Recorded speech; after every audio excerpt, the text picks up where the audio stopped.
بسم اللہ الرحمن الرحیم۔ السلام علیکم۔ شام کے شہر دمشق میں ایک نوجوان لڑکی روزانہ اکیلی یونیورسٹی جاتی تھی۔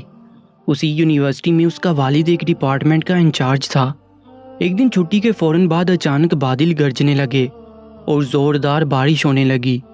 ہر کوئی جائے پناہ کی تلاش میں دوڑ رہا تھا۔ سردی کی شدت بڑھنے لگی۔ آسمان سے گرنے والے اولے لوگوں کے سروں پر برسنے لگے۔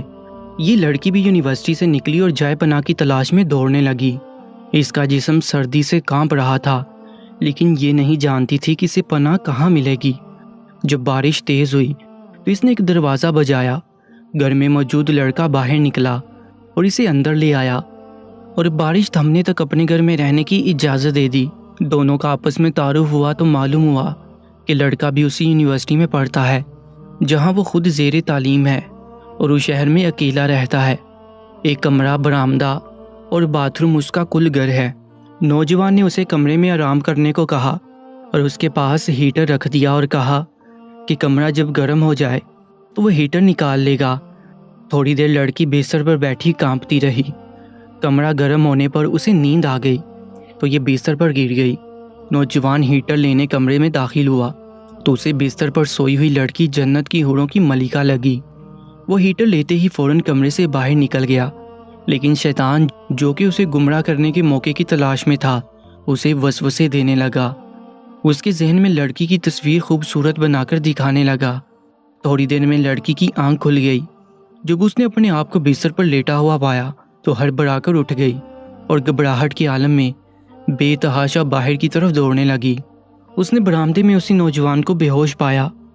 وہ انتہائی گھبراہٹ کے عالم میں گھر کی طرف دوڑنے لگی اور پیچھے مڑ کر بھی نہ دیکھا، یہاں تک کہ اپنے گھر پہنچ کر باپ کی گود میں سر رکھ دیا، جو کہ پوری رات اسی شہر کے ہر کونے میں تلاش کرتا رہا تھا۔ اس نے باپ کو تمام واقعات منوعن سنا دیے اور اسے قسم کھا کر کہا کہ میں نہیں جانتی جس عرصہ میں میری آنکھ لگی میرے ساتھ کیا کیا گیا، کچھ نہیں پتا۔ اس کا باپ انتہائی غصے کے عالم میں اٹھا اور یونیورسٹی پہنچ گیا اور اس دن غیر حاضر ہونے والے طلباء کے بارے میں پوچھا تو پتہ چلا کہ ایک لڑکا شہر سے باہر گیا ہے اور ایک بیمار ہے، ہسپتال میں داخل ہے۔ باپ ہسپتال پہنچ گیا تاکہ اس نوجوان کو تلاش کرے اور اس سے اپنی بیٹی کا انتقام لے۔ ہسپتال میں اس کی تلاش کے بعد جب اس کے کمرے میں پہنچا تو اسے اس حالت میں پایا کہ اس کے دونوں ہاتھوں کی انگلیاں پٹیوں سے بندھی ہوئی تھیں۔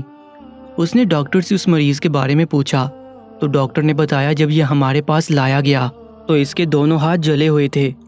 باپ نے نوجوان سے کہا کہ تمہیں اللہ کی قسم ہے، مجھے بتاؤ کہ تمہیں کیا ہوا ہے۔ باپ نے اپنا تعارف نہیں کروایا۔ وہ بولا ایک لڑکی کل رات بارش سے بچتی ہوئی میرے پاس پناہ لینے کے لیے آئی۔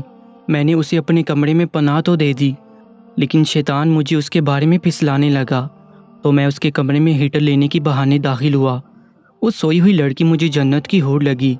میں فوراً باہر نکل آیا، لیکن شیطان مجھے مسلسل اس کے بارے میں پھسلاتا رہا اور غلط خیالات میرے ذہن میں آتے رہے۔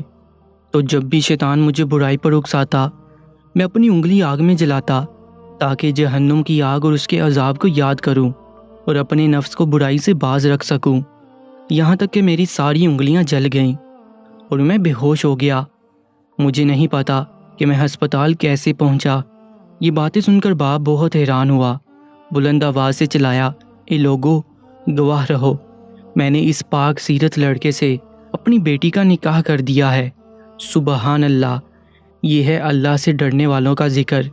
اگر اللہ کا خوف نہ ہوتا تو اس لڑکی کی عزت محفوظ نہ رہ سکتی۔ جو بھی لڑکا یا لڑکی ناجائز تعلقات قائم کرتے ہیں یا غیر شرعی دوستیاں یا محبتیں کرتے ہیں تو وہ اپنے اس برے فعل کو چھپانے کی حتی الامکان کوشش کرتے ہیں۔ وہ چاہتے ہیں کہ والدین ان کے ان کاموں سے بے خبر رہیں، حالانکہ وہ یہ جانتے ہیں کہ اللہ ان کے ہر فعل سے باخبر ہے، پھر بھی ان کے دل میں اللہ کا خوف پیدا نہیں ہوتا۔ ایسا کیوں ہے؟ کیونکہ والدین نے بچپن سے ان کے دل و دماغ میں اللہ کے خوف کی بجائے اپنا ذاتی خوف، رعب و دبدبہ، سزا کا ڈر ہی بٹھایا ہے۔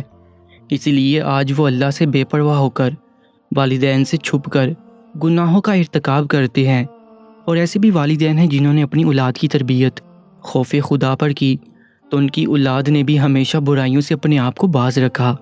پیارے دوستو، ایسے ہی سبق آموز اور ایمان فروز ویڈیوز کے لیے Urdu story time YouTube channel کو سبسکرائب کر لیجیے گا۔ اپنا بہت زیادہ خیال رکھیں۔ اللہ نگہبان۔